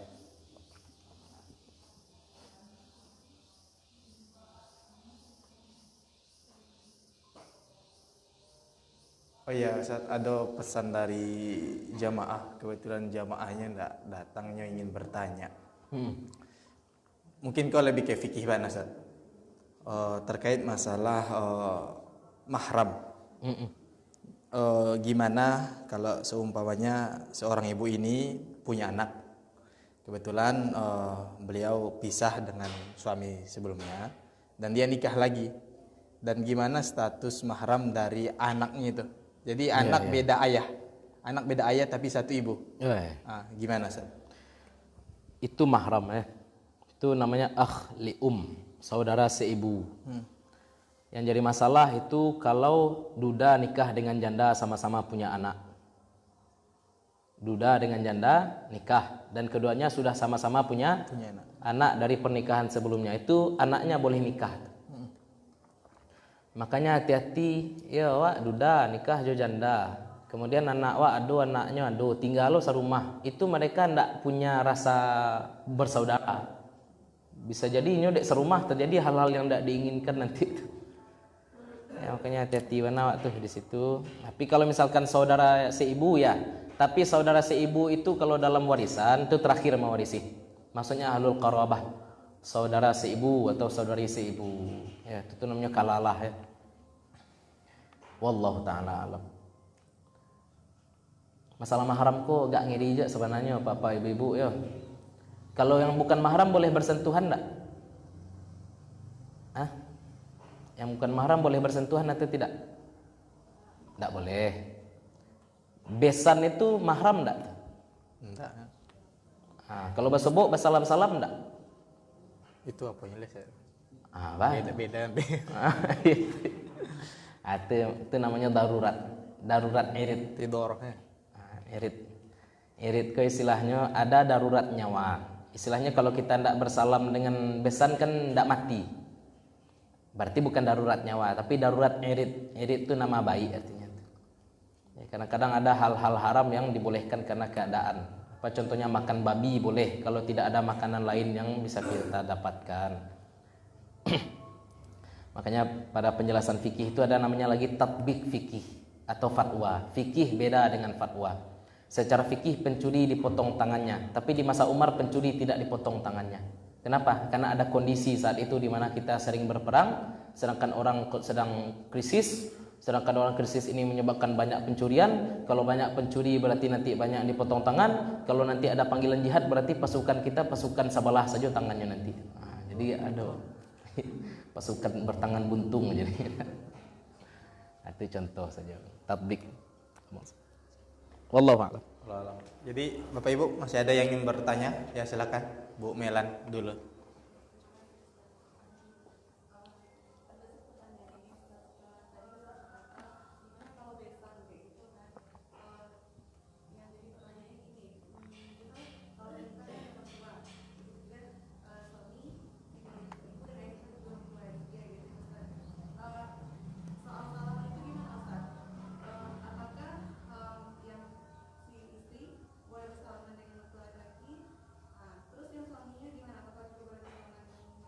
Mertua mahram kan? Ya, mertua mahram. Mertua mahram. Ya, wa ummahatu nisaikum kata Allah surat An-Nisa, dan ibu-ibu dari istri-istri kamu. Iya, ibu istri. Tante-tantenya enggak, aku masalah kayo. Enggak. Mertua itu mertua kontan. Adik mintuo enggak mahram lain. Samo, itu nambah kecian tadi. Dilema ya. Awak basalam jo mintu awak. Mintu awak punya adik. Adiknya perusi lo kah? Kira-kira ambo salam atau tidak jo adik mintu? Secara fikih haram enggak? Kalau Haram. fikih, ya haram. Secara fikih haram. Secara fatwa? Itu nan istilahnya haram tapi dimaafkan. Enggak boleh. Enggak boleh. Kini daging babi haram. Ketika darurat boleh enggak makan daging babi? Apa hukum makan daging babi ketika darurat? Tetap haram. tapi dimaafkan. Itu istilahnya apa? Daruratu tuqaddaru biqadariha. Darurat itu dihitung sesuai dengan kadar daruratnya. Ya, ini sering saya sampaikan. Mertua punya kawan mertua datang ke rumah, bertanya, "Mami nantu." Nah, dipanggilnya ambo misalkan, "Beb, kawan mama tibo." Yonte, diunjuknya tangannya. Ambo sambui enggak? Kalau enggak ambo sambui, kecek kawan mintu aku. Di mana pek minantu itu? Itu namanya darurat irid. Kalau kita belajar maqasid syariah, nanti ada 5 hal yang perlu dijaga. Ada menjaga nyawa, ada menjaga harta. Contohnya satpam boleh enggak meninggalkan sholat Jumat? Boleh enggak satpam meninggalkan sholat Jumat? Perawat boleh enggak meninggalkan sholat Jumat? Boleh kan? Boleh. Ya, ada lagi darurat irid namanya. Ya, menjaga nama seperti tadi itu. Termasuk itu menjaga nama itu. Ambo kadang-kadang menjaga nama kok, contohnya sholat lah. Imam wak baconya ndak sendiri, ndak selesai celemak piak. Bismillahirrahmanirrahim. Alhamdulillahirrahmanirrahim. Ihdinas siratal mustaqim. Yang mau di petang ya. Harusnya ihdinas siratal mustaqim, dia baca ihdinas siratal mustaqim. Ini dia orang Suwayan misalkan atau orang Solo yang minun orang agam ada itu ya. Orang Minang banyak ada itu ya. Itu secara fikih kita niat keluar dari jamaah. Secara fikih kita niat keluar dari jamaah. Tapi awak takwi kok keluar awak dari jamaah, batanya orang kampung begitu. Bako ang sumayang surang-surang cekoh. Jadi awak bayi mamang keluar saja surang, ang mundur surang di jamaah surang tadi batu. Berarti itu tuh namanya apa? Darurat irid. Jadi niat saja keluar dari jamaah, tapi gerakan tetap disesuaikan dengan imam. Itu salah satu bentuk darurat irid. Tapi kalau hukum syariat tidak bisa ditukar-tukar. Yang mahram itu mahram, yang non mahram itu non mahram. Tapi salamannya dosa enggak? Dosa itu urusan Allah nanti. Kalau kecil guru kami dulu atih nama sesuatu itu dilakukan karena keterpaksaan, itu enggak dosa. Rufi'al qalam. Ya, diangkat pena pencatat dosa. Anin naimi hatta yastayqidh, anis sabi hatta yablugh, dari orang tidur sampai dia terbangun, dari anak kecil sampai dia balik. Kemudian wa mastukrihu alaih, dan siapapun yang dipaksa atau terpaksa melakukan sesuatu. Wallahu taala alam. Jadi itu perlu juga Ustaz digarisbawahi, enggak boleh Bapak Ibu ya. Enggak boleh, tapi ada keadaan nanti Ustaz. Ada keadaan. Nanti boleh boleh. Jangan mentang-mentang ya. Jadi dia ada sampai nanti, karena memang fikih itu tergantung keadaan saja. Kadang-kadang Fatwa bukan fikih saja. Fikih berarti macam mahram tadi itu secara fikih. Kaidah asalnya itu haram ya. Tapi melihat keadaannya bisa nanti jadi boleh dimaafkan bahasanya ya. Gitu ya. Masih ada apa Ibu? Ya, silakan Bu Riri.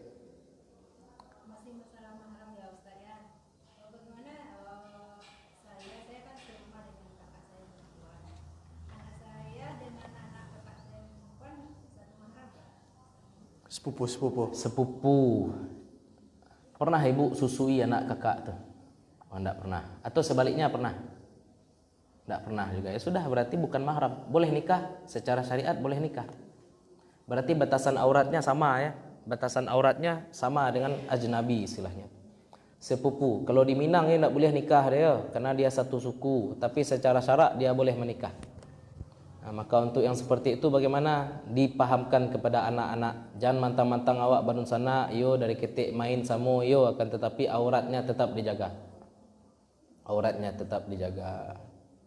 Wallahu taala alam. Ya, masih ada Bapak Ibu yang lain? Ya, Bu Milan silakan.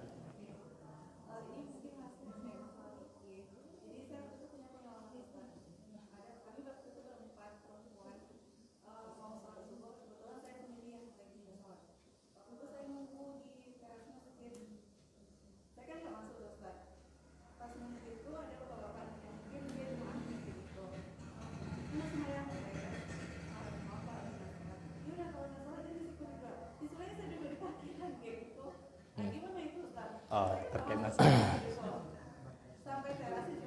perempuan. Iya. Hanya balik ke wakafnya sebenarnya. Itu tuh balik kepada akad wakafnya. Boleh enggak pipis di masjid? Ya, boleh, siap. Al-Quran kayaknya. Al-Quran. Oke, megang Quran juga.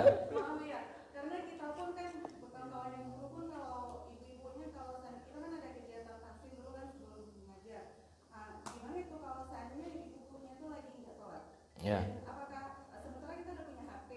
Ya. Ini menjadi masalah perdebatan juga kan Ustaz. Katanya yang sebenarnya Al-Quran itu kan bukan ini mushaf katanya kan. Jadi kayak mana itu Ustaz penjelasannya? Yang pertama soal masjid, yang kedua soal pegang Al-Quran. Ya. HP. Jadi pantangan bagi orang haid itu ada 10. Ada 11 ya. Ada 11. Salat, tawaf, menyentuh mushaf Quran, membawa mushaf Quran walau tanpa menyentuh, berdiam diri di masjid, membaca Al-Quran dengan niat membaca Al-Quran, hubungan badan, puasa, lewat di masjid kalau takut akan mengotori masjid, bersuci dengan niat taharah. Ditalak satu lagi, tapi itu haram bagi suami. Haram menalak istri ketika dia sedang haid. Aduh sabaleh.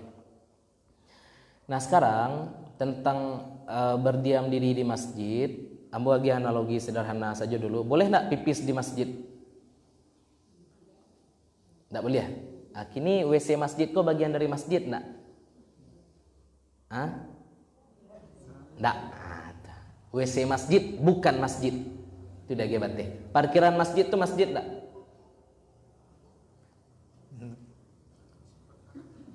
Parkiran masjid tu masjid tak? Tak, bukan masjid. Atau badan usaha masjid kadang-kadang dia punya ruko di situ ya. Ada masjid punya ruko, masjid punya tabe misalkan. Ya enggak, itu bukan masjid, tapi itu adalah milik masjid. Nah, maka larangan-larangan terkait yang tadi itu hanya berlaku untuk masjid. Nah, kini masalah teras masjid. Teras masjid itu tuh khilafiyah tuh. Kalau yang mu'tamad mazhab Syafi'i, suhnul masjid, teras masjid itu adalah bagian dari masjid, sehingga tidak boleh perempuan haid berdiam diri di situ. Kalau dalam pembahasan mu'tamad mazhab Syafi'i. Akan tetapi kalau ambo lihat teras-teras masjid di masjid-masjid dulu dengan masjid-masjid sekarang, teras masjid itu memang nempel dengan masjid. Kalau kini terasnya luweh, contohnya Masjid Istiqlal ya enggak? Nah, sehingga masjid itu ya masjid. Parkiran masjid itu parkiran masjid, bukan masjid. WC masjid bukan masjid. Boleh perempuan haid berdiam diri di situ? Boleh. Ya, boleh perempuan haid berdiam diri di situ? Boleh, karena itu bukan, tapi itu apa namanya? Milik masjid. Milik masjid. Kalau di masjid tak boleh. Ya, nan payah tu nyo ke manikah, nyo haid. Walaupun karena yang dilarang bukan karena mengotori masjid, tapi dilarang karena dia sedang punya kotoran maknawi, namanya hadas besar. Jangankan perempuan haid, laki-laki junub pun tak boleh. Laki-laki junub dia tak boleh juga dia di masjid. Kenapa? Apakah laki-laki junub dapat mengotori masjid? Enggak mah. Ya, laki-laki junub tak akan mengotori masjid, tapi dirinya itu sedang tak suci. Ya, illa abidi sabilin, kecuali numpang lewat. Jadi ada orang nan terpasu pak, ambo kecian ni. Ni NDA aku cuma di masjid. MDA ni cuma di masjid tempat melaksanakan pendidikan Al-Qur'annya. Gurunya kok sedang haid, Ustaz baca caronyo maja, ikut paniang ambo. Sehingga kecik kawan ambo di Mesir, dia gia saja hailah. Hailahnya masuk guru dari pintu, yang dilarang kan berdiam diri di masjid. Kalau dalam Al-Quran kan diperbolehkan illa abidi sabilin, kecuali sekedar lewat. Surat An-Nisa ayat 43, enak. Jadi keceknya masuk saja guru ngaji itu ke dalam, jangan duduk, sambil aja sambil jalan-jalan saja. Kemudian nanti setelah selesai mengaji dia keluar dari pintu yang lain. Oh gitu. Itu hailah namanya. Itu masuk apa ya? Fisabil jadi. Ayo, abidi sabilin, lewat artinya. Enggak berdiam diri di masjid ya. Itu tuh hailah tuh ya, tapi jangan coba-coba loh, jangan.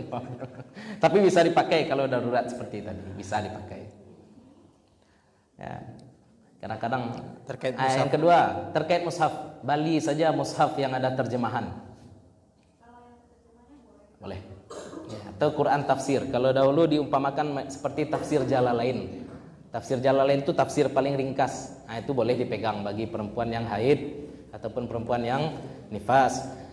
Sebenarnya saya pribadi memandang ayat la yamassuhu illal mutahharun, Al-Quran tidak dipegang kecuali oleh yang suci. Kan sebagian orang menakwilkannya dengan maksudnya Al-Quran di Lauh Mahfuz hanya dipegang oleh Al-Quran. Masalahnya Al-Quran itu diwahyukan kepada manusia, sehingga mutahharun yang disebutkan di situ itu tidak mungkin malaikat. Dibawa dulu ke manusia, jangan ke malaikat dibawa. Sebab Al-Quran ini diturunkan untuk kita. Nah, jadi bagaimana maksudnya? Apalagi hadis Nabi riwayat Abu Daud, la yamassul Qur'ana illa tahir. Tidak boleh Al-Quran ini dipegang kecuali orang-orang yang suci, kata Nabi SAW. Itu redaksinya tahir. Tahir jadi manusia tuh, orang-orang yang suci, orang yang suci. Nah, makanya Al-Quran itu apa? Setiap lembaran yang bertuliskan ayat Al-Quran murni. Kalau sudah ada terjemahannya, terjemahan Al-Quran itu suci enggak? Enggak. Bisa jadi salah enggak terjemahan Al-Quran? Bisa jadi. Tapi Al-Qurannya bisa jadi salah enggak? Mustahil. Nah, makanya karena sudah bercampur kalam Allah dengan kalam manusia, tafsiran Al-Quran itu kalam Allah atau kalam manusia? Kalam manusia. Berarti tidak lagi haram untuk dipegang oleh perempuan haid ataupun perempuan nifas ataupun laki-laki yang junub. Itu tentang menyentuh mushaf. Wallahu taala a'lam. Jadi kan Misalnya haid, maunya saya sedang haid. Apakah untuk majelis ilmu juga nggak boleh? mau bahkan nikah pun tidak boleh. Ya, majelis ilmu. Kalau guru saya membahasakannya seperti ini, ibadahnya orang haid adalah rehat dari ibadah biasanya. Sekarang pakai cadar ibadah enggak? Ibadah. Pakai cadar itu ibadah. Tapi ketika haji, ketika umrah boleh enggak perempuan itu tetap pakai cadar? Enggak boleh. Sholat juga. Ketika sholat makruh saja. Ya, ketika sholat pakai cadar makruh saja. Enggak ketika ihram haji. Haram pakai cadar perempuan. Atau ambo kecen gini, puasa wajib enggak? Puasa wajib. Tapi orang sakit, sekarang apa kata dokter? Ibu enggak patut untuk puasa. Nanti sakit ibu kalau ibu puasa. Di pasonya juga puasa. Itu ibadah atau maksiat jadinya? Jadi maksiat. Ya, iya betul. Duduk di majelis ilmu itu aslinya ibadah. Tapi kalau majelis ilmunya adalah masjid dan kita punya kondisi di mana kondisi kita itu membuat kita dilarang untuk duduk di masjid, jadi maksiat dia. Ya. Jadi niat baik tidak membetulkan cara yang salah. Ya, niat kita baik, ya betul. Makanya ambo pribadi ketika ada orang nikah, Ustaz, ambo kan nikah tuh bah, ambo sedang haid, acara nikahnya di musaji, bah tuh Ustaz, wallahu alam. Ya, sampaikan ilmu awak nanti tidak jadi no nikahnya enggak. Al-Quran bukan hadis. Yes, Al-Quran bukan lagi hadis. Ya. Lihat surah An-Nisa ayat 43. Illa abiri sabilin. Ya, cik legend mantang-mantang hadisnya tidak sahih kemudian tidak amalkan. Kan tadi lalu bahas. Ya, sampaikan ya. Ya. Baik, Bapak Ibu masih ada? Allah Ta'ala. Iya, silakan Bu. Ini kalau udah dipancing Vicky ini langsung banyak yang respon. Silakan Bu.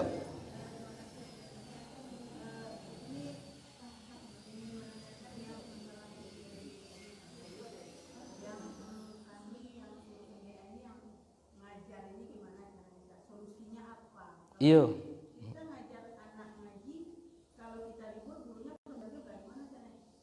Kadang kami sama-sama gitu datang. Berapa solusinya? Solusinya yang tadi itu Bu, masuk dan keluar dari pintu yang berbeda, kemudian jangan duduk. Ya. Lah anak-anak kita ngaji ya. Ya, baris. Lah sudah panik Bu jalan misalkan ya enggak? Keluar sentah, duduk di luar sentah. Kalau ingin ya, kalau ingin. Tapi ambo enggak rekomendasikan. Makanya sarancaknya MDA itu ya di MDA pula. Sarancaknya MDA. Iya betul. Itulah. Jadi solusinya model tadi itu. Yang dilarang kan al-muktsu fil masjid. Berdiam diri di masjid. Diam diri itu duduk, ya, duduk. Tapi kalau lewat boleh. Abidi sabilin boleh. Jadi solusinya bagaimana? Pakai lewat i'tibari. Lewat abidi sabilin i'tibari itu bagaimana? Masuk dari pintu yang lain, keluar dari pintu yang lain, jangan duduk. Jangan duduk. Rancak mana? Rancak mana serupa itu. Nah, itu saja. Baik, masih ada Pak Ibu? Satu lagi lah mungkin, kalau masih ada. Sebelum kita cukupkan. Yang Bapak-bapak gimana? Kalau tidak ada kita cukupkan. Baik Bapak Ibu, terima kasih banyak Ustaz atas segala penjabaran ilmunya. Mudah-mudahan bermanfaat untuk Ustaz dan kita semua yang di sini. Kita tutup dan kita lengkapi dengan doa kafaratul majlis. Ya, terima kasih baik Bapak Ibu. Mohon maaf dengan segala kekhilafan kami dari panitia undur diri. Barakallahu fikum. Assalamualaikum warahmatullahi wabarakatuh. Waalaikumsalam warahmatullahi wabarakatuh.